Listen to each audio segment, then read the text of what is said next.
Tarkov's latest hardcore wipe has been running for about a week now, giving enough time to properly analyse the good, the bad and the ugly from this one-time only experience, and there are some serious things that probably should have been different. But before we get into all of that, for context, the current state of play is all of the maps are currently open, so you can play any map you like either on PMC or on Scav. But level 1 traders is all you can get right now. Level 2 is locked currently at level 80, which is not possible to actually achieve. And the quests are open, but they're capped at certain points in the progression as well, so you can't get further than a certain quest. I am enjoying this wipe probably 70% versus disliking 30%, I would say, but that doesn't mean that we can't be critical of the way that it's all gone down and the improvements that could have been made. So let's reel this right back to the beginning when the wipe first came out. So we had basically bosses at 100% on every map. However, you could only play a small number of them and the rest of them were locked behind transits and also no quests whatsoever. I think the fact that there were no quests was probably one of the biggest things that surprised the player base, because Nikita came out just before basically and said there's not going to be any quests at all. And I personally feel that it was a test to see just kind of what people did when there wasn't anything to do other than the actual game loop itself. So I don't think there was anything necessarily wrong with trying it, but it became quite obvious pretty quickly that there's two types of players in Tarkov fundamentally. One where they need the quests in order to give them some kind of direction and guidance on what to do, and another type of player who is more like the old school DayZ kind of player who can come up with their own stuff to do without the game having to explicitly guide them through it. The issue here is that the people who do quite like the quests felt really directionless, and the problem is that you don't actually hurt the game by having the quests in. There's many people who've said, oh, everyone was complaining about doing the same quests every single wipe, and now that the quests are gone, now you're complaining about the quest not being there that we've done millions and millions of times. And I think that kind of misses the point that it's not the fact that the quests themselves are bad or that questing is bad in general, it's the fact that we've done the same quests over and over, and what people are really asking for is BSG to overhaul the quests so that they're not the same every time. One thing that could have gone a long way to making the start of the wipe feel a bit better if there was going to be no quest was to add in something that was a hardcore quest. For example, say you maybe have to transit to interchange and get 10 kills on entities over there, something like that. Things where it gave meaning to moving around the map and using the mechanics and also playing into the various locks that they put on the system, but without it being something that we've done a million times. The next issue with the way that the transit system and the maps worked at the beginning was that I personally think that they just had the wrong maps out there. Before this whole wipe kicked off, I was speculating, and a few other people as well, that they would have Woods, Customs and Ground Zero open right from the beginning. Because they chose Customs, Factory and Ground Zero instead, this led to some really strange behaviour. The first most obvious one being that Factory is a very specific type of Escape from Tarkov experience, and it is a little different now that the expansion is there. It does feel a bit more like a normal Tarkov map, but the problem is the map is still really, really tiny and it's still a bit of a meat grinder. Ground Zero is also the same. We've got a little bit of PTSD from other wipes where we were forced through Ground Zero at the beginning, so a lot of people don't really play Ground Zero or don't really like that map too, because it's also very corridory and is a bit of a meat grinder as well. And that kind of ended up leaving Customs just sort of on its own, being the only real Tarkov map that you could actually go and play. Sure, you could go and transit to another map, but the issue is at the beginning of the wipe, you basically need everything that you find, and as you wander around and loot a few containers, by the time you get to the other side of the map where your transit presumably is, you're normally full and you'd kind of just rather extract. So yes, it probably would have been better if Customs and Woods had been added as well as Ground Zero, because that would have given two sort of regular Tarkov gameplay styles to play with at the beginning of the wipe, and it wouldn't necessarily have felt so forced. But one of the bigger, if we take a step back, issues with the transit system in general is that fundamentally it is quite flawed in many ways. There's two parts to this as well. You've got the technical aspects and then the practical aspects. So technically speaking, there's lots of things that were wrong with transits. People crashing when they were going through them, which basically just null and voided all of your progress. The Alt F4 bug, which means that you can go to a transit and Alt F4 in the loading and it'll take you back to the stash, basically meaning that you can use it as a regular extract, which sort of bypasses the purpose of the regular extract in a raid. People spawning in with other teams or very close to other teams in a huge mess of gunfighting right at the start of the raid. Spawning in next to bosses, so you get insta-killed right off the bat. So there's all those technical problems that can be solved theoretically. And then you've also got the other side of it, which is the practicality of it, which is about loading times mostly.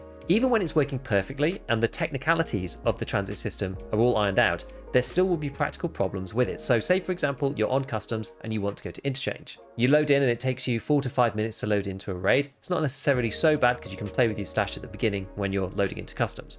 You spawn in and you load in at Big Red.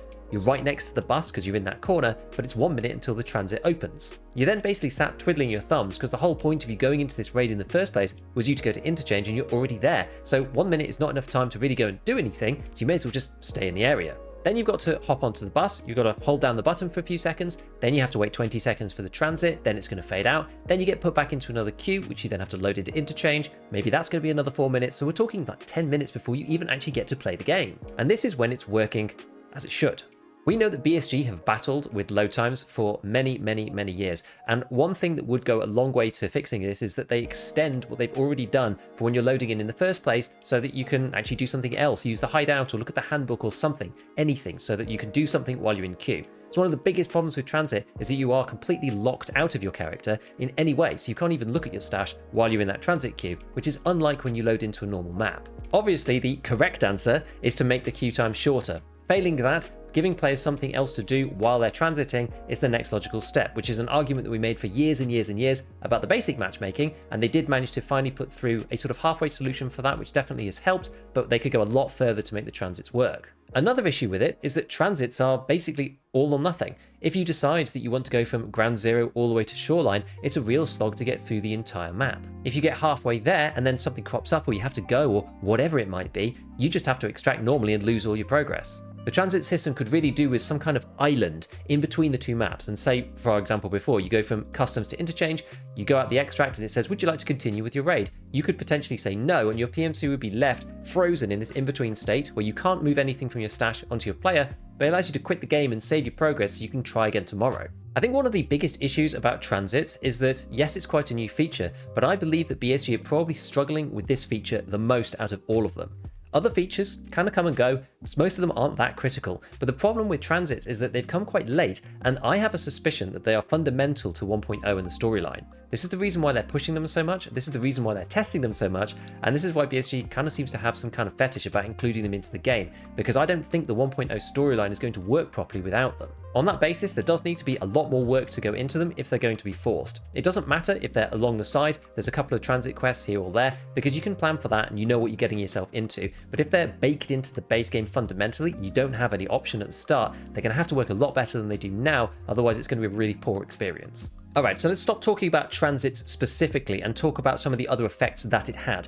Choosing Factory as one of the maps that you could load into straight away, and then having 100% boss spawns has had an obvious effect on the player base, which is that for experienced players, they could just go to Factory over and over and over again, either as solo, but normally as duos or trios, and you can kill Tagilla, who has some of the best kit in the game, over and over again. Factory is a very small map, you know Tagilla's going to be somewhere on it, there's only one of him, so it's easy to kill if there's a couple of you, and you can just start sharing the loot out between you, and do these reps extremely quickly. If they'd chosen Woods instead, that would have meant that you'd had to have gone from Woods to Factory, which would have dramatically increased the time gating for you to be able to go and kill Tagilla over and over. Obviously, it would still have been a problem, just with less repetition, and so decreasing the boss spawn rate from 100 down to 70 was a good step. One of the issues with 100% boss spawns is that you know for certain that a boss is going to spawn there, obviously, which really shouldn't happen in Tarkov. Tarkov should be a game about making educated guesses and that kind of thing. Imagine you go to Streets and you're looking for Kolontai, and you go to MVD and he isn't there. Well, now you know that he's in the Klimov Trading Center. You know for certain that he's there. With 70% boss spawns, you don't actually know if he's there or not. 30% of the time he won't, 70% of the time he will. And Tarkov needs that uncertainty, otherwise it becomes very formulaic. The second part to this is that the gear on the bosses is probably just too good. In this hardcore wipe, we're basically stuck at class 2 armor, class 3 armor, and then class 4 armor off scavs and finding in raid from other players who found them in stashes and that kind of thing. But if you can then just jump into the progression into Factory, and every single time, or near as every single time, you can get the classics plate from Tagilla and his face shield. I know he wears different kits, but he drops his good stuff way too often for the time in the wipe that we're at. Even with a 70% spawn rate, he should only drop his best kit maybe 10% of the time at this point in the wipe, because it basically makes players who are experienced immortal against other players. Killing the bosses should give you something over and above what you can get normally. You should be getting solid class 4 plates, occasionally class 5, and definitely ammo that's a bit of a step up from what you can buy or normally find in the raid. So things like M855, M856A1, BT and PS, that kind of thing, because that puts you one notch above the rest of the player base, but it should leave your face uncovered and allow people to get a headshot on you to take your gear, so that you're not just immortal, you just have a bit of an advantage. There were some other good ideas as well, things like the starting maps, customs and factory maybe had lower boss spawns like 30%, and then it's 100% on the maps that you have to transit to. That's another way of going about it, but I think that changing the gear and just lowering the boss spawn rate a little bit would have gone a long way to stop people just farming the gear like crazy and ending up with class 5 and 6. So with the experienced sort of top 5% of players finding it pretty easy just to run around in meta gear, what about everybody else, and what about the casuals? One of the biggest problems with hardcore Tarkov is that there's not really much compromise. I've talked about this again and again and again on my stream and in various videos about how there's a lot of experienced players who would like the game to be harder, but the problem is for most normal players of the game is already hard enough. There's not really any way that you can make this compromise such that everybody is happy, which is why I've always proposed or wanted, hoped is probably a better word, that we could have two separate characters, one that plays EFT like it was maybe last wipe or the wipe before, and then another character that plays EFT in a hardcore way like we are now. That would mean that you could opt into doing hardcore when you wanted, and you could just play the regular game when you just want to chill. Every time I bring it up, everybody complains about splitting the player base and all this stuff, but I feel that that is really the only solution to getting something that people want on both ends of the spectrum. So with respect to casual players, we have quite a few problems. One of them being that the scav timer is now really long. I've had a lot of players who are coming into my chat and talking in comments on my YouTube videos saying that they've run out of money completely and they just have no way to play. Scav is ultimately the social security system of Tarkov, but the problem with it is that, again, it's got two ends of the spectrum. It's also an extremely aggressive farming tool for players who know what they're doing. So trying to limit Scav in such a way that experienced players can't just abuse the living crap out of it, while casual players still have a way of getting up from zero is quite difficult to do. If Scav is going to be nerfed in that particular way, you kind of need some sort of PMC starting kit. Lots of people have talked about Dark and Darker and some of these basic kits you can get, things like that. And I don't think it would be a terrible thing to be able to load in as a PMC. You get a free heal and you get a terrible gun. Maybe it's called like the Rusty M9 or a Rusty shotgun or something, which only sells to the trader for 1 ruble. This would allow you to go into raid, but it means that you couldn't use your kit to just farm cash. But it gives you some way to get out of rock bottom if Scav's going to be 85 minutes, 45 minutes, whatever it might be. On top of this, a lot of casual players are more likely to be playing standard than they are EOD, where players have been playing for a very, very long time. And I've campaigned before about standard versus EOD. I have a video from probably a year ago now or something, campaigning to buff standard and make it better. And this wipe has quite a few effects on the balance between standard and EOD. Some of it good, as in closing the gap, and some of it bad, as in widening the gap. And the first one is probably the secure container, because it's probably the most obvious change that we've made in this wipe, and it really affects the loadouts and the things that you bring, because now you can't bring meds or ammo into your secure container. It's effectively become a lunchbox and a place to store hideout items. Weirdly though, this change to the secure container actually does nerf it quite a bit, and so it does close the gap between the standard player and the EOD or unheard player, because previously everyone was keeping a CMS, loads of ammo, medicine, injector cases, all sorts of stuff in there. Now you can still keep the injector case, but you can't put the ammo in there, that has to be in your rig. You can't put the meds in there, that has to be in your rig. And so now it's really a storage box for other hideout items, which it has been in previous wipes, excluding the last one, but it's clear to see that it's nerfed compared to how it usually is, which closes the gap between standard and EOD, even though there's still 4 versus 9 slots of space, so it is still an advantage, of course. Not allowing cash in there is a bit of an interesting choice, given that transits were the focus of this particular wipe, so that is a bit of a weird one. But I am really enjoying the fact that you can now put the CMS and the Serve 12 kit into the first special slot. This is another thing that closes the gap between the standard players and the EOD guys, because putting a CMS into your secure container previously was literally half of it, and putting a Serve 12 was outright impossible because it was 3 slots long. Now everybody can have one in a different slot, so it doesn't interfere with the secure container, and this is a massive buff for loads of standard account players, so I'm really pleased to see that one. However, there is a big ongoing conversation online right now, especially on Twitter, about the way to go about the secure container. This, the BSG have done, is one way to do it, and I actually quite like it. The other way is the locking of the secure container. So you can use it as you used to and put all your stuff in it, but when you go into raid, you can only take things out and not put anything back in. The ramification of this is that all of the hideout stuff basically has to be found in raid, because it wouldn't be able to go into your secure container, and so you'd have to survive with it, otherwise you just lose it because it's not in there. My issue with this is that this works for experienced players because they want to increase the ante and increase the stakes of everything. But the problem that I do have is that I think this would disproportionately hurt the casual players more. We already have enough mechanics in the game that are super hardcore, namely around the quests, which is really where you get most of your permanent progression from, and almost all of the items for quests have to be found in raid tagged, so you can't put them in your secure and then hand them in. With the hideout though, this is typically a mechanic that more casual players tend to lean on as a bit of a crutch. It has a disproportionate effect for players that play less, because the hideout crafts are the same length for everybody, and if you're playing less raids, it means that you're using less of the ammo that you're crafting, and so it means more to you because you have more per raid to go around. If you lock the container as well, it means that everything about the game is hardcore, and I'm just not sure if that's necessary for a good experience. If you're a casual and you slowly want to get your hideout up, and you find that last hose that you need, and you put it in your secure container, and you leave the raid, and then you build your water collector or whatever it might be with it, that feels really, really good. And I'm just personally of the opinion now that not every single mechanic in this game needs to be hardcore in every single aspect. We can allow some things to be slightly softer, to help the casual player base without decreasing the stakes of the raid. So I actually think the secure container is in quite a good space in this wipe. When you kill somebody, you get their best ammo that they took in with them. You get their meds as well, so you can heal yourself back up. So you can pretty much use their gun to get out if you're running low on ammo, which has happened to me a few times, and I think that feels quite nice. Moving on to the next big advantage for EOD versus standard is trader rep. In this particular wipe so far, it literally doesn't make any difference. We do have some quests to complete at the moment, so you can be building your trader rep up, but the bonus doesn't matter because we've only got level 1 traders. Obviously this will start to matter when the traders get unlocked up to level 2, 3 and 4, because people who have EOD and Unheard and also the other edition that I always forget the name of just before EOD get a 0.2 bonus to everything, but because there's time for standard account players to basically leap ahead and get to 0.2 rep first for level 2 traders, it flattens that advantage out almost entirely. Starting gear is something that's not normally talked about that much, and it's mostly irritating on day 1 because it doesn't have that much bearing in the long run, but especially in this one, because insurance is extremely expensive, if you die with that gear, there's quite a high chance that somebody else won't pick it up, which means that it then gets deleted from the game forever. So the starting gear this wipe is going to have less impact than in a normal wipe. Now, the final advantage between standard accounts and EOD and Unheard is the stash. And this is where things are a little different. The stash difference in this wipe is so overpowered for Unheard and EOD compared to standard, it is absolutely unreal.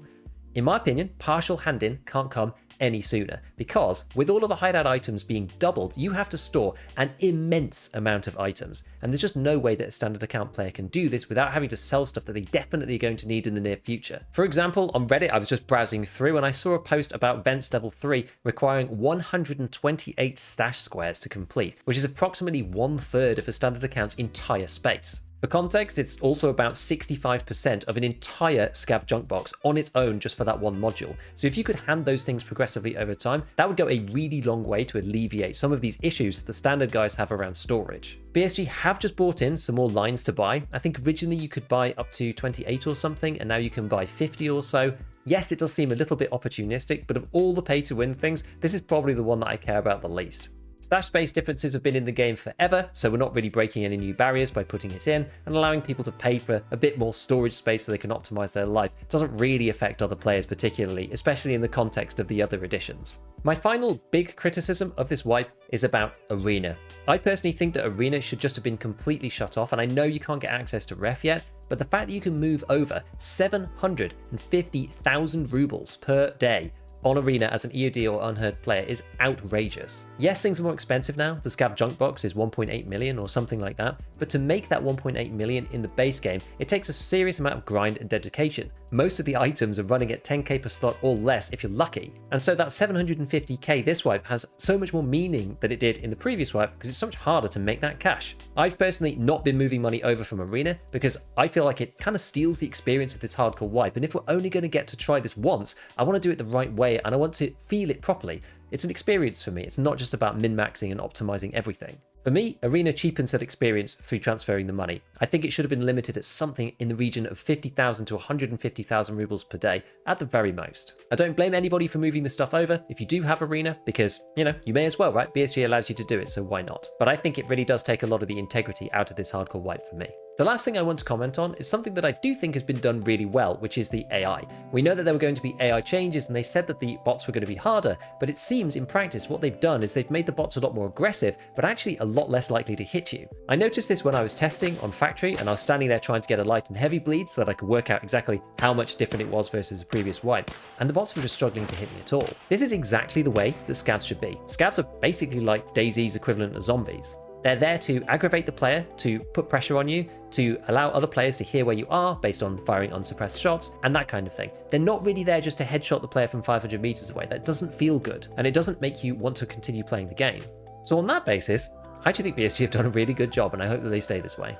So as I said, I'm genuinely enjoying about 70% of the wipe. I'm really loving how hard it feels to progress, how much you have to grind and think, and I love making difficult decisions. That's what makes Tarkov Tarkov for me. There's obviously a few things that I think could have changed, but on the whole, I don't think it's the worst wipe of all time. What's clear to see though is that there is a big split in the community among several different lines, which is the reason why BSG can't make this hardcore forever. So I do hope that one day we get a separate version that will allow experienced players to play together without matchmaking with other people that aren't using those rule sets, maybe with limited numbers of PMCs on the maps or whatever, because playing hardcore, it really does up the stakes a lot for experienced players, but it's just incompatible with having a casual player base in my opinion. So I hope that you guys are enjoying the wipe. Let me know your thoughts down in the comments below. Otherwise, as usual, a big shout out to all my patrons, and as always, have fun in your raids.